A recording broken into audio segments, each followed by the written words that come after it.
You wouldn't change it for anything. No. If that's what it took to get to here, I'd do it again. Because here is a fabulous place to be. Oh, that is mean fucking good. That is fucking good. I mean it. Really? Absolutely. Absolutely. Absolutely.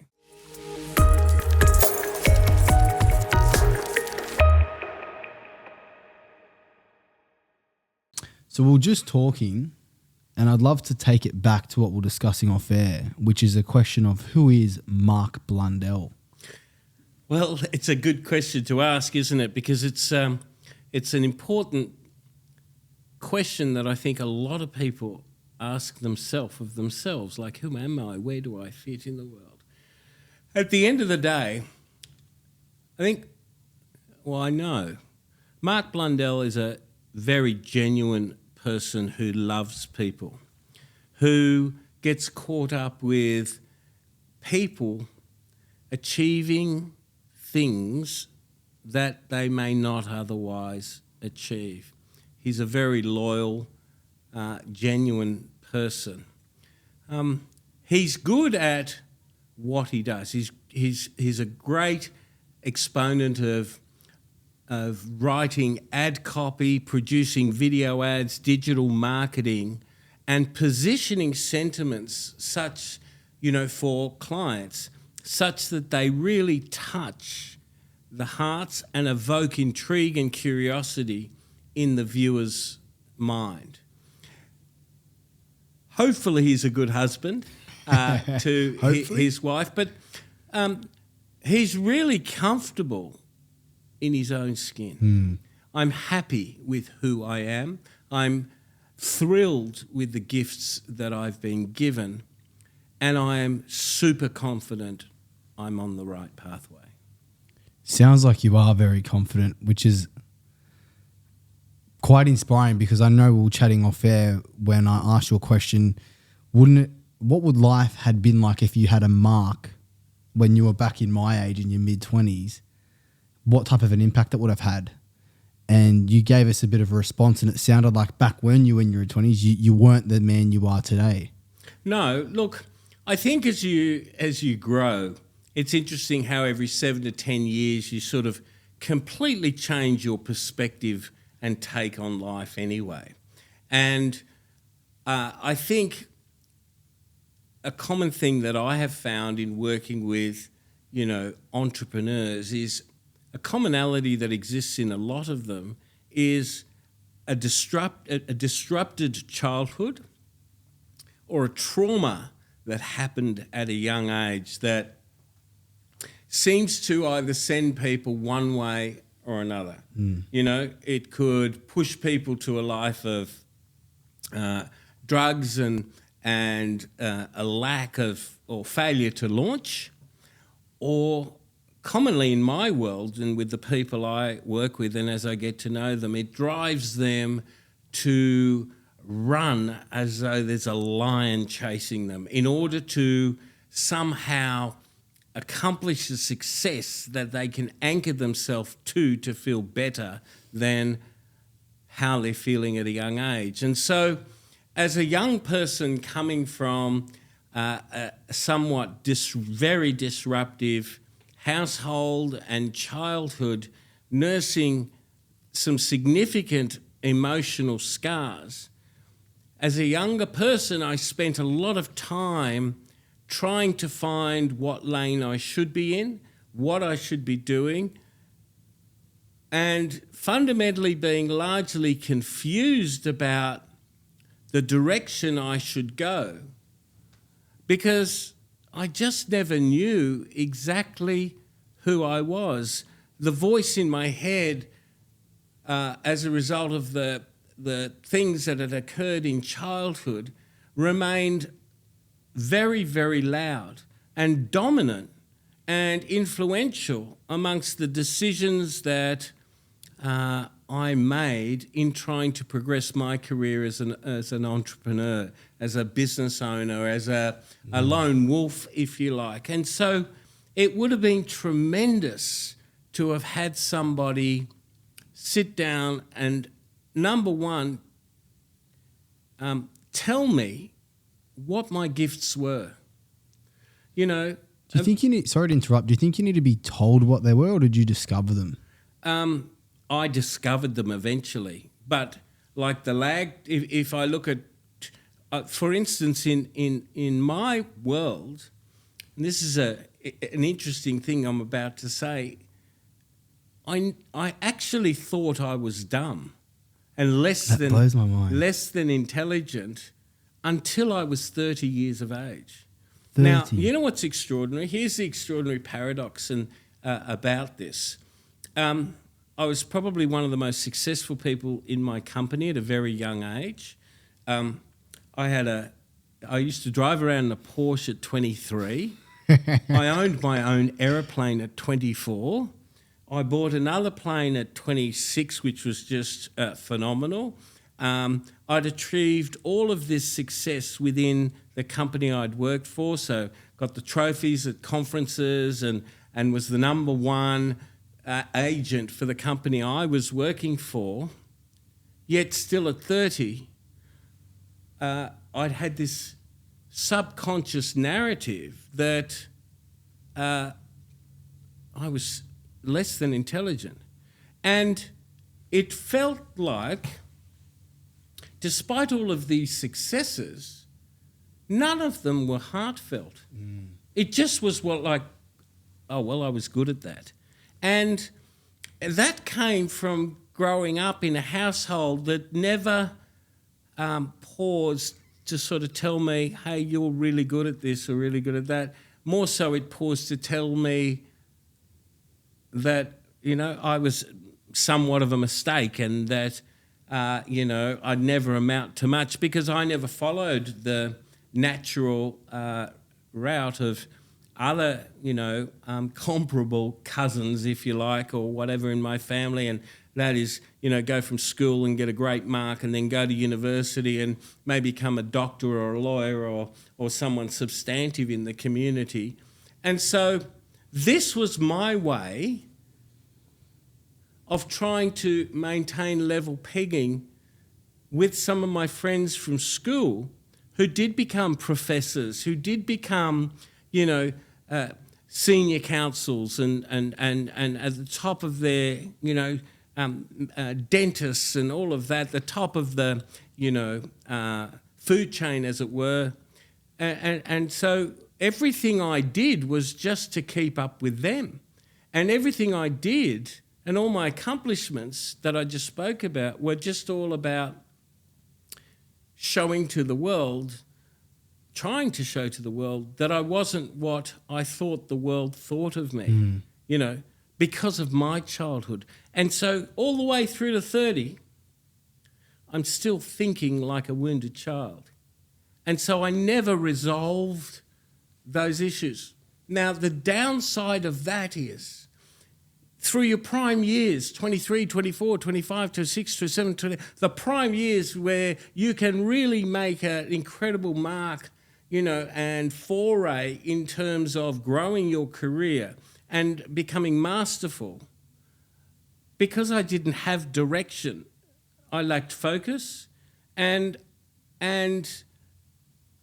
while all those successes were going on, it was largely very much, and I'd find myself in many periods of time quite down and unfulfilled because I didn't even know who I was. Do you know?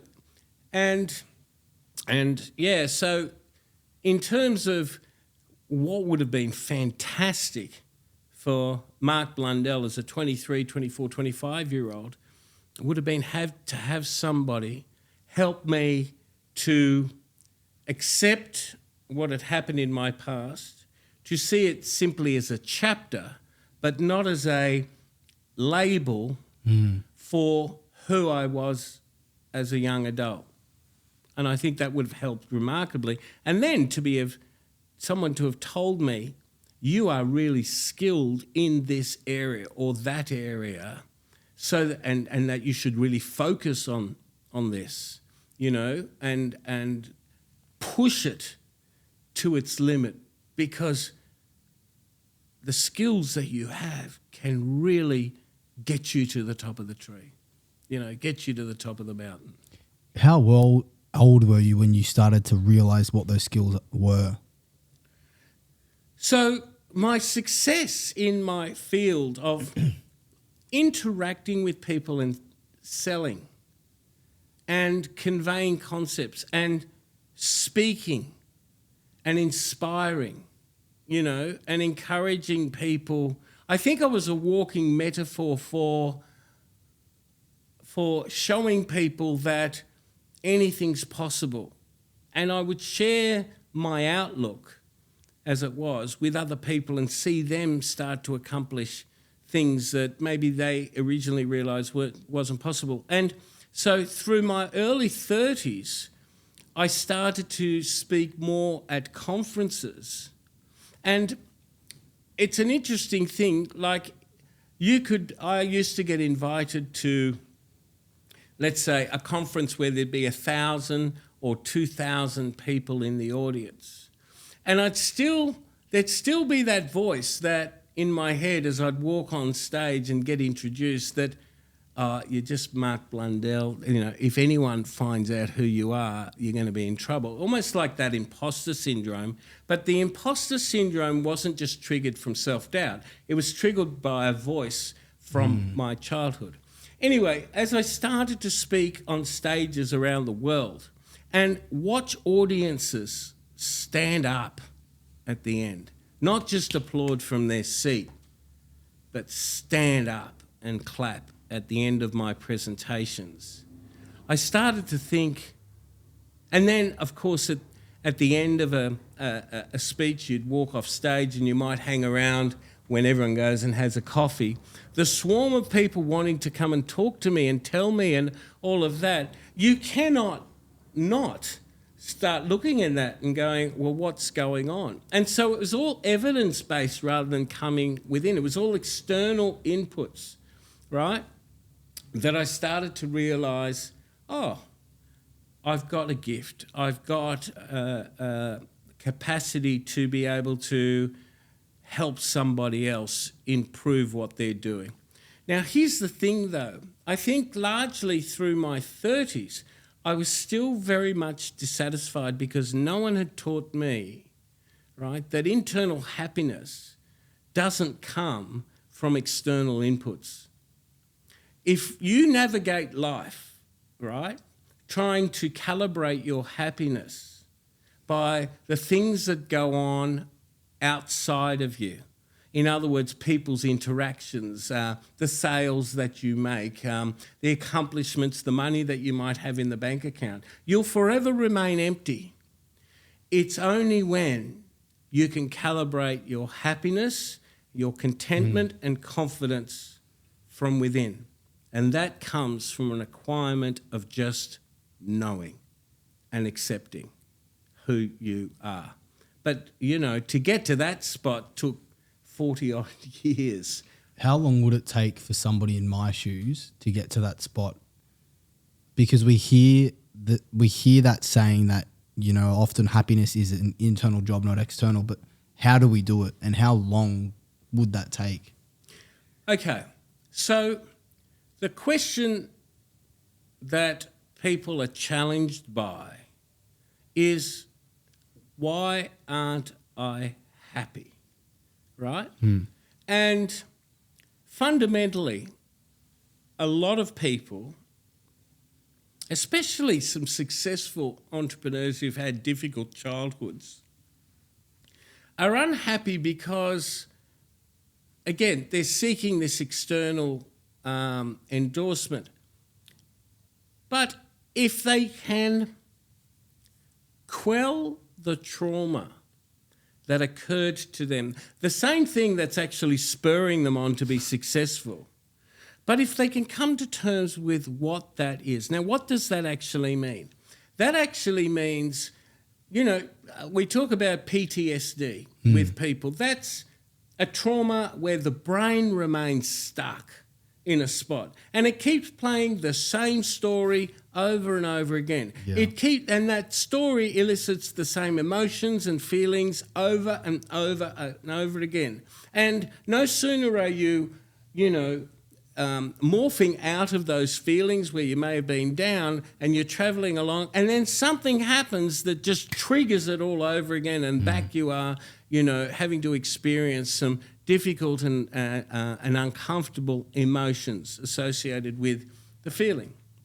And in order to achieve that internal happiness, you have to move on from that. Now, the reason why a trauma stays a trauma is twofold. One is it's because that feeling, like, I don't know about you if you've experienced a trauma before. Have you?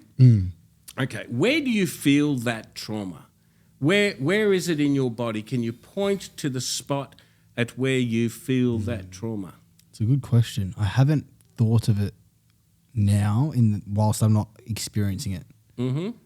But I would say can you point? Deep in the heart. Right. Yeah, so it's here, deep in the heart. isn't it? Yeah. Right? It's right here. Now, interestingly, if you think about that feeling, there are no words associated with that feeling. It's just a feeling, right? And it's unpleasant, it's whatever. And so the reason why we don't progress from that is because our brain cannot process problems without words, right? So this trauma or feeling is just a feeling. Now, these emotions are there for a reason, right? A lot of people dismiss their emotions as being irrelevant, right? Oh, don't pay attention to your emotions. But your emotions are there to tell you something, right? And if you're feeling traumatized by something as a child, look, it might even be your mum or your dad telling you something that slights you in such a way that it really hurts, right? An innocuous comment as far as they're concerned, but it stayed with you all your life. And the reason why it stays with you and it remains unresolved is your brain, right, can't position it, compartmentalize it, and allow you to move on because that feeling has no words about it, one. The second thing is because it has no words, right, it can never get addressed. So people run from that feeling because there's no resolution. At any time, whenever I go back into that feeling, I can't resolve it. It's the same. And so I'm left in this post-traumatic stress condition, okay? However, if we think about it in these terms, why that exists in people is because it's the opposite of what they feel they should have had from that circumstance. It is the opposite, right? So now we're starting to put words around what it is. What would be some words, for example? Well, number one, it's the opposite. Yep. That trauma is the opposite of what I feel I should have had or needed, right? Okay, so then we can start going by adding words. Well, what is it that I should have had or needed at the time? Well, I should have had this. And so let's just simulate this and let's just talk about a very abusive dad that someone might have had who constantly put their kid down all the time and made them feel this big, right? And if that's a trauma that stays with someone all their life, right, it'll hold them back from experiencing that joy that we talk about from within, first thing. So when I start to put words around it, I go, okay, so what did I miss out on? I missed out on a doting, encouraging dad that perhaps pointed out the positive attributes about me and encouraged. I missed that. So then I can go, so what would that have been like? And I can go something like, I can simulate. Oh, well, I can imagine.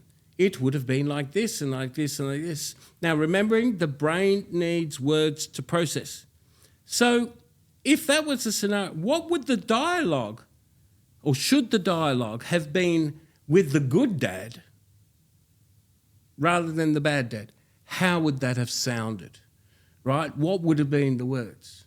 And then there's a technique where you can take yourself back to that impactful moment and start playing it in the way it was meant to happen. And the most fantastic attribute about that technique is if you can just put yourself back in your mind, back to where that trauma occurred, and imagine, okay, what would the dialogue have been like with the doting father? What would he have said in that instance? How would it have felt? And play that to yourself. You can start feeling the feelings that you've never experienced in your life. It's a self-soothing process. Does that make sense? Wow. And so you start having dialogue with the proper father or the father you should have had, and he speaks back to you. And all of a sudden you feel these feelings that you have been divorced from all your life that have held you back. And it's like a switch switches on in your brain, and all of a sudden you go, I am okay. I am good at this. I am this. You start reversing your way out of the trauma that you're in. Does that make sense? And when you can do that with yourself and become self-soothing in relation to that. But see, it all starts with putting words around this feeling. You can escape it by practice and through neuroplasticity and developing better ways of thinking. The better way of thinking is, well, that's a chapter in my life. But you know what? It's not today. It's something that happened then, but that something is not happening now. I'm no longer lacking because I gave myself what I needed, right? And so therefore I can develop an adult approach to my situation. And the adult approach is more about going, that happened then, it's not happening today, so there's no need for me to process the emotional trauma associated with that event anymore because it's not happening today. And I've reconciled it, and I felt what I missed out on, and I can move forward. Now, this doesn't happen in just 5 minutes, but my point is when you do that, it's then that you start enjoying the real fruits of the gifts that you've been given and the work that you're doing. You start getting that I'm okay from within feeling. Wow, that's so powerful, isn't it? And so, because when you start out and you're running away from the lion chasing you and you're running towards this nirvana that you've set because it's so shit being where you are, and you start applying these processes, what starts to change in your life or paradigm? Like what's the difference in experience between the two? Well, confidence starts to occur. Confidence in what you're doing, which you then carry into the interactions you have with other people, and that confidence develops trust. And as a result of that trust, people will be more inclined to say yes to you, right, rather than your pitch to them about what you're doing. So more of what you do pays off, is successful, and then you start, because you feel good about you and what you're doing, you start growing and amplifying the things that have given you the success, and you get better at them and better at them and better at them because you know what to optimize. You're not questioning everything all of a sudden. Does that make sense? Yeah. Wouldn't that be nice? Yeah, yeah. How long from your experience, Mark, did that take for the reconciliation to start manifesting? Probably 2 years. 2 years. Yeah. Of thought, I read a lot about this and read about, because it doesn't make sense to continue. It's sort of like, if you think about it, nothing pisses me off more than, let's say you've made a mistake with somebody. I might have done something that's pissed you off, right? And you tell me about it a day or so later, and I go, yeah, mate, you're right. And I try and make amends for the mistake I've made. And I sincerely apologise. Nothing pisses you off more than that person that keeps bringing it up and bringing it up and bringing it up and bringing it up and bringing it up. But that's what happens with trauma. Fucking right. It's the same thing. Yeah. It's the same thing. And so you must find a way to go, I've dealt with it, it's time to move on. I don't need to go back there. Now, here's the good news. When you can develop that skill, and can I tell you, this is what the sessions that when I'm coaching clients, you know, high-performing guys that are just driven, and girls that are driven to success and who want to improve, it's not about just doing more of what they're doing, because most of them are working flat out, really hard. They're obsessive, if anything, about what they're doing. But they want success, more success in a shorter period of time. So this is about getting more success out of what you're doing now. In other words, getting the ones in a sales position, in a situation that you would otherwise miss out on. You know, we all get around going, oh yeah, but you can't make every sale. Well, that's bullshit. If you're in front, right, of a prospective client, doesn't matter what you're selling, and they're in the market to buy either your service or product, right? Apart from the fact that they may not they just don't like who you are. Their perception of you may be wrong, and they just don't like you. There is no other reason why you shouldn't get every other sale. Every sale.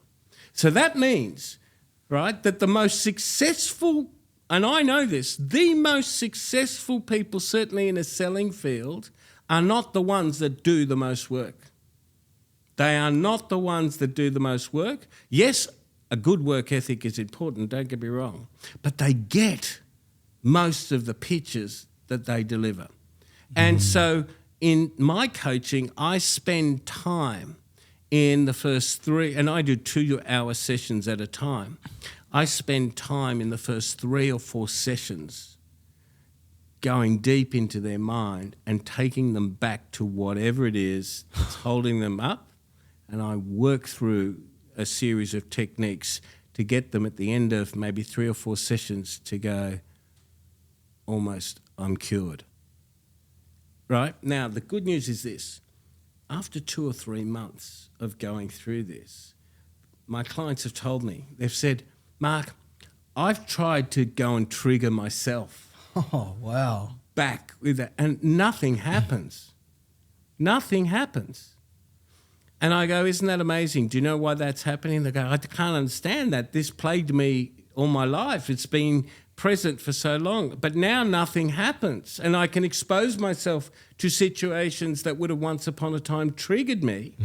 Nothing happens. And it's because they have, in the same way that we should accept a genuine apology from someone who does it wrong, we accept that that matter is closed and we can move on. That's why they're not triggered. That's incredible. What's more important to build trust? Is it having self-confidence, or is it actually being elite at your skill set or a result of the craft? Okay, so if we break down the concept of what is a successful sale. Yeah. A successful sale is when someone adopts the idea of the salesperson and is influenced to embrace the direction given by the salesperson, okay? So as the dollars increase, the value of the sale increases, trust does become very, very important, okay? So when we think about trust being the most important element, the reason why the machine gun approach works is because the mechanics of why the machine gun approach works is because people don't trust themselves, right? People don't trust themselves in their own capacity to make a decision. about something. So if you harp and you look really confident about what you're talking about, a person internally then becomes submissive, where they go, well, I can't trust myself, so I'll trust you by default. If you can connect with somebody and instill confidence in them, your sale will be shorter, right? And your conversion rate is going to be dramatically higher. Why? Because human beings are an animal that operates in a social environment. We build lots of social communities as human beings. We're not a lone type of animal. We pair, we do all of those sorts of things. So if I can connect with somebody at both a conscious and an emotive level, in other words, try to see the world through their eyes. Now, I often talk about this. I say, you might be an expert in what you do, but never forget the fact that the other person is an expert in them, right? If you want to develop trust and confidence really quickly, demonstrate that you are an expert in them too. And you can only do that and everybody gets around with a wall, right? Everyone gets around with a wall because of the scars and whatever that they pick up, throughout their life. And so in an initial meeting with someone, it's rare that you will actually get the true person, no holds barred. They've all got a wall up, right? And so in order to connect, it's like you think about any relationship between two people, okay? Over time, what happens? Both people drop their walls, right, and develop what's called vulnerability. Now, in a sales situation, unless vulnerability occurs, trust doesn't exist. Okay, so the goal is to help somebody to drop their wall. And the way you do that is by taking a curious interest in what's going on for them. So it's not just going, do you enjoy your work? Yep. And then asking the next question, what part of your work do you enjoy? Why do you enjoy that? What does that give you? How long have you been doing that? And so a tiered questioning system gets people down to their core. And then they end up speaking to you from a position of vulnerability. From that point, you can build this trust element, right, inside of them. Now, if you ask questions from a less than confident position, you'll spook the other person and they won't feel comfortable giving you the answers. So I would tell you that if you put two salespeople side by side with 10 prospects each, right, the guy who is able to build the emotional, or the girl who's able to build the emotional connection, right, will beat the machine gun hands down all the time without exception. Do you think that if you were to go into real estate with zero real estate experience but were able to run that process and can create emotional connection, you could get a sale over somebody that's been doing it for 20 years? I could beat. If somebody didn't, someone who'd been in the business for 20 years didn't, I'd back myself entirely to get that listing. That powerful? Absolutely. Absolutely. Because we're a relationship-based species. Do you know what I mean? If I can deal with someone in a way that they feel good in my space, like their internal compass is going, and barometer is going to be going off, going, I like this person, I'm coming closer, I'm going to do what he's, doing. The walls of skepticism are going to be knocked down quicker.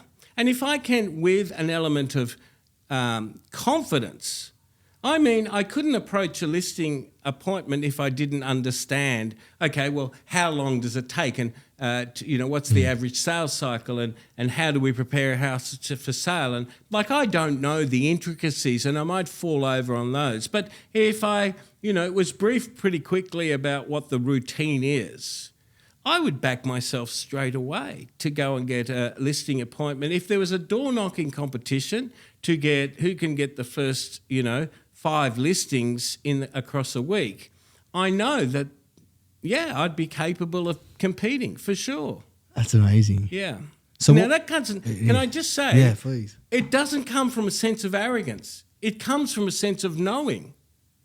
I'm not backing myself because, my shit doesn't stink. I'm telling you that because I just know that will be the result. And is that confidence a byproduct of, like you said, reducing the walls internally first to give you your own confidence so you can connect, then having some questions that help you get somebody vulnerable? Is that the I would approach that situation by my sole goal being totally understanding what that person wants. Right? So it is a total investment in them. Success comes from giving more than getting all the time. Giving more than getting. So if I were to go into a listing appointment, one of the thoughts that I probably wouldn't entertain is I've got to get this listing. The thought that I would entertain is what are the drivers behind this person making a decision to choose me as their agent, to work with. Now, if you think about a listing presentation, why does someone choose one agent over another? Because no one has a crystal ball here. No one has, a direct route to know that this agent is going to get me a higher price than the other one. Now, I don't want to say anything disparaging about agents, but any agent that turns up giving off signals that they can't get the highest price for the person is not going to win, right? But the vendor has to rely on their own gut feel, because you could turn up with your pie charts and talk about market share and comparable sales and all of that, to a person who hasn't been through the selling process that often before. I mean, it's all bullshit. At the end of the day, they're going to listen to you. Maybe they might take on what you've got to say, and go 80% of what this person's saying is true, but there's a 20% that she's a real estate agent. So, we're just going to be careful. We're not going to be too specific about everything, right? However, if I can talk to a potential vendor and walk them through the process of what is involved in getting the highest price for their property. This is the way I'd see it. If we simplified the process, I want to bring them to a spot of understanding that the person in this market who is going to pay the most amount of money for their home is that person who obviously can afford to, one, who acquires a deep sense of love for the property they're shown and a developed sense of I've got to have it occurring inside of them. Otherwise, a person's going to walk away from the property. Would you agree with that true? Right. And so getting a listing then comes down to one simple question. So my presentation would be moulded upon these lines. Getting to a spot of saying to the potential vendor, do you think I'm capable of going to find that person for you? Am I capable of finding that person? Do you think I'm capable of finding that person for you?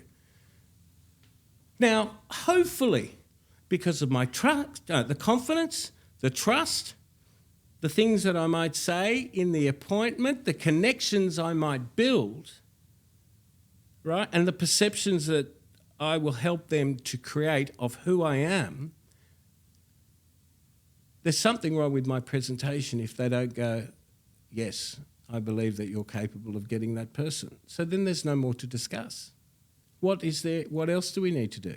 Proposals, this, that. I mean, look, there might be people watching this and go, it can't be that simple. And to them, I would say, I'm happy to make it harder if you like. But we're talking communication here. A person wants to sell their home for the most amount of money they can. So doesn't it boil down to one decision? Do you think I'm capable of going to find that person for you? Like if you were looking, if I was giving this analogy yesterday to a client that actually flew over from New Zealand, right? And I was coaching him yesterday and talking about this very thing and said to him, if you were casting a movie, right? You were the director of a movie and there was a scene that required an African-American looking 7'4" basketball player, right? And you had a talent scout. And you say, for this one scene, it's an integral scene in the whole movie, I need this person. They need to be 7'4", male, African-American. Can you go and find that person for me? Now, depending on how that talent scout was that might be a bit hard to, we're African, you're going to instantly get a thought of, this guy's got no chance of finding who I'm looking for. Mm. And so a listing presentation is much the same, is it not? I would have thought. Mm. Sounds like just cutting away a lot of the noise and getting to what creates the formula for a sale and getting in those nuances. Well, it's cutting away the noise that gets in the way of developing a relationship with somebody. Mm. Do you know what I mean? I mean, sure, all of us have been on dates in days gone by where we've met somebody who we thought was fantastic, and over time we've thought maybe they're not so fantastic, And so being able to travel through, accelerate that time on your behalf in a sale is really the secret to success. Being confident and developing trust in a very short period of time with someone is the foundation of developing a relationship. Because you could apply that to dating, couldn't you? To anything that involves expressing an idea to someone and them buying into it. Wow. What gives you the most fulfillment when you're in your position now? Is it the fact that you've reconciled the past traumas, or is it the fact you're now able to hit that end destination of that shiny object because you've got the skill set to do it? So for me, money is not the most important thing. Satisfaction and being productive is important, but being productive about the right things. There is nothing that gives me a greater buzz than to develop a sense that I have contributed in a very positive way to someone's life. Mm. And by way of example, I have had a client that I alluded to earlier, who was here yesterday, up until yesterday, had spent 2 days working with me here. And he's been a client for some time, and he's had moderate success, but his business has been in decline. His sales aren't what they used to be. His conversion rate has gone from great to lousy. And to his mind, he's like, I'm doing all the same things. I don't know why I'm not getting the results that I once upon a time used to get. And so within 10 minutes of talking to me, he started to cry and said, mate, I'm so scared, I think I'm going to have to sell my home. And I held his hand and said, hey, it's not going to be that. It's not going to be that. And so I worked with him for 2 days. Mindset, strategy, etc., different things. And I told him to implement a few things, and he probably made, 4 sales while he was here. He probably made about 40 grand in 2 days in sales while he was here, right? Making overseas phone calls and Zoom calls. And we sat down and had dinner the second night of us working together, and he's gone, I can't believe how good I feel about the future, how everything seems to be okay. I've made money. I don't know what I was thinking that I'd need to sell my house. I feel so good, thank you. And I started to cry because I thought, I've achieved my objective.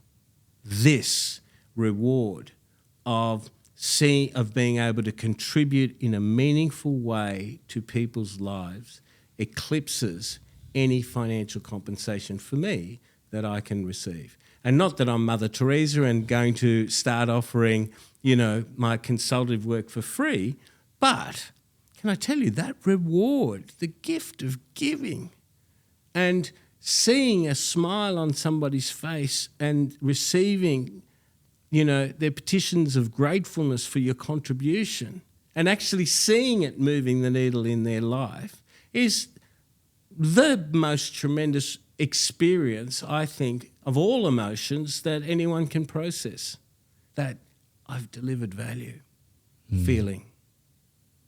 And so that's my focus in what I do, and in working with people. And it occurs sometimes where people approach me and I'm pretty, I charge a hefty fee for my work. I think the fee that I charge is commensurate with the results that I get.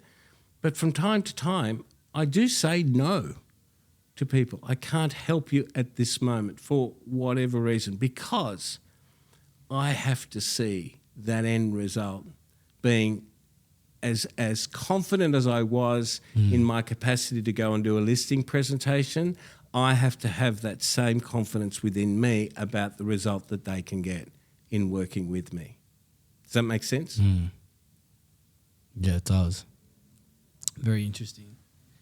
It's just because I feel as though there's situations in my life that I'm sure you can relate to. When you talk about the process you've been on, Mark, where, there's maybe a trauma as a child, we have a future destination because we're getting chased by a lion, and we're having this future destination because we don't want to feel what we're feeling and we're going to do what we can to get out. Then on that journey, you've developed tools now that have helped you to reconcile this trauma. You're now at the place where you're actually getting these results. And now you're in a position where you can share it. But what's your advice for people that are on that journey now that haven't reconciled? They're not sure what their gifts are. They're trying to get some shiny objects. Like, where do we start? What do we do? Like, it can be overwhelming. Like, what's the process?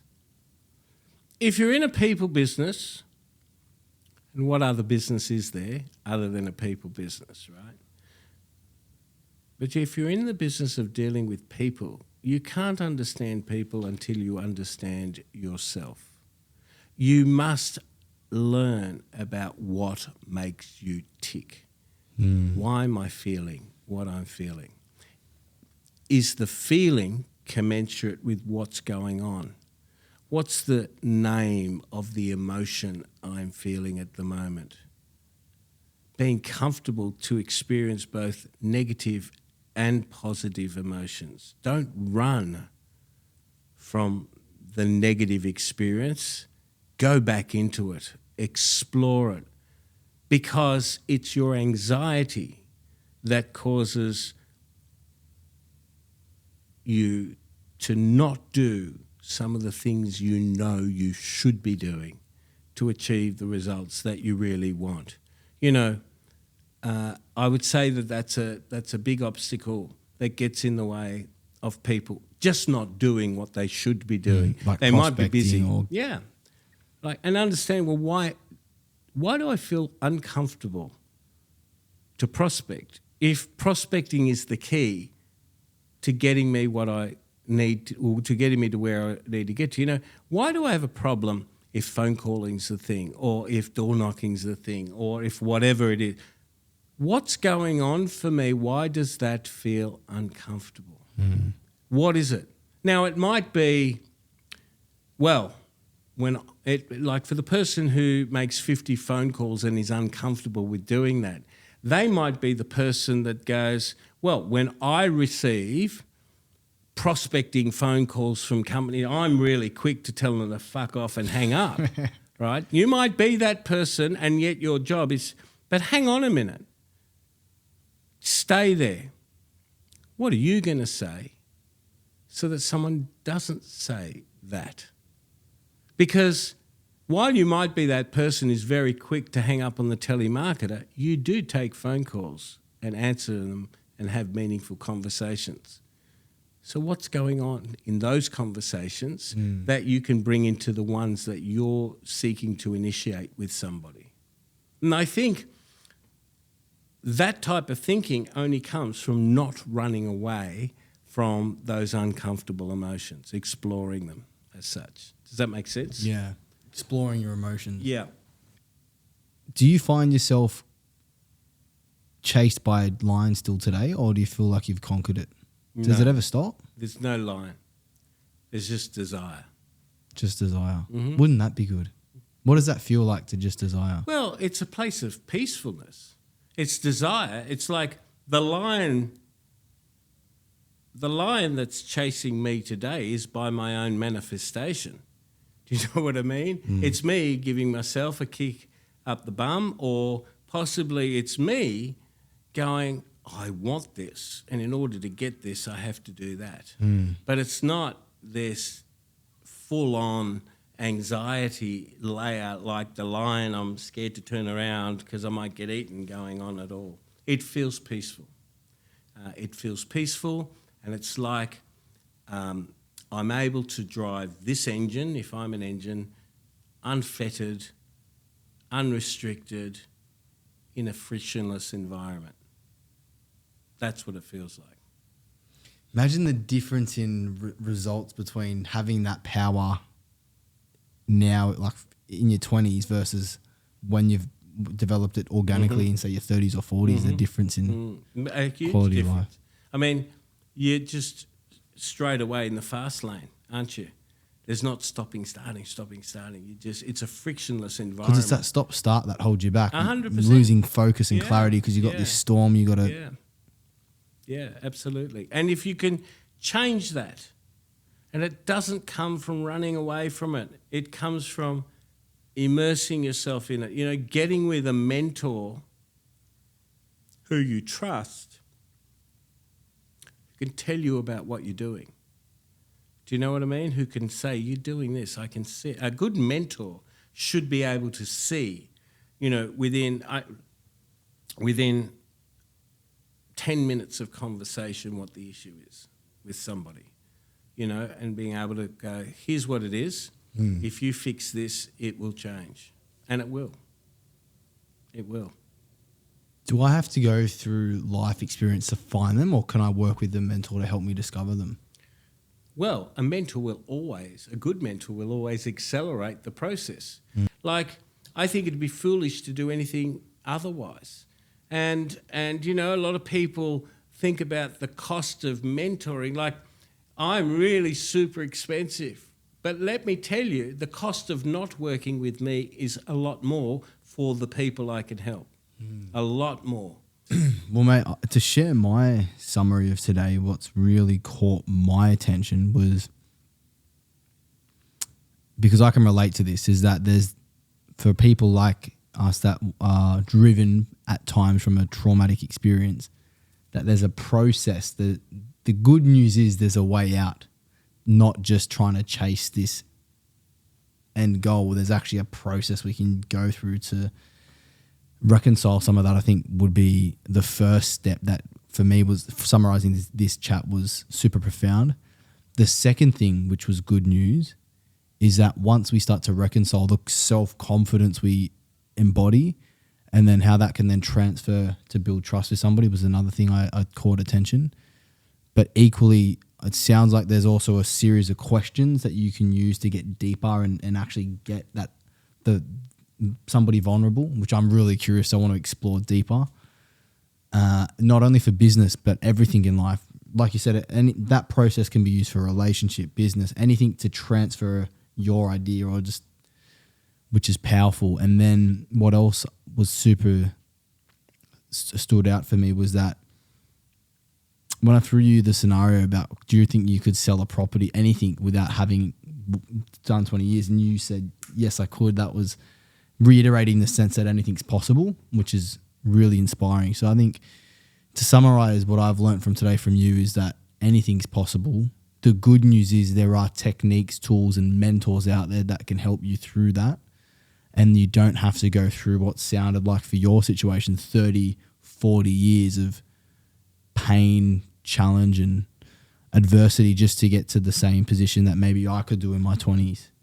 So without a doubt. In saying that, I'd like to just acknowledge what you've been through to have the level of skill, wisdom, and fortitude you've developed. And I know it's not easy because I've been through my own version of that at my age, and I couldn't imagine to have gone through that for 40 or 30 years. So, mate, I want to acknowledge that for you and appreciate it. I appreciate you doing that, and I know that's coming from a great place and a real heartfelt place.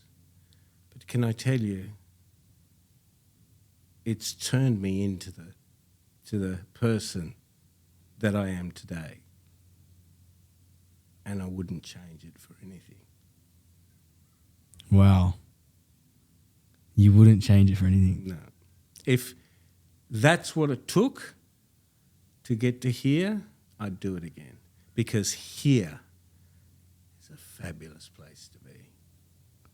Oh, that is fucking good. That is fucking good. I mean it. Really? Absolutely. Absolutely. Absolutely.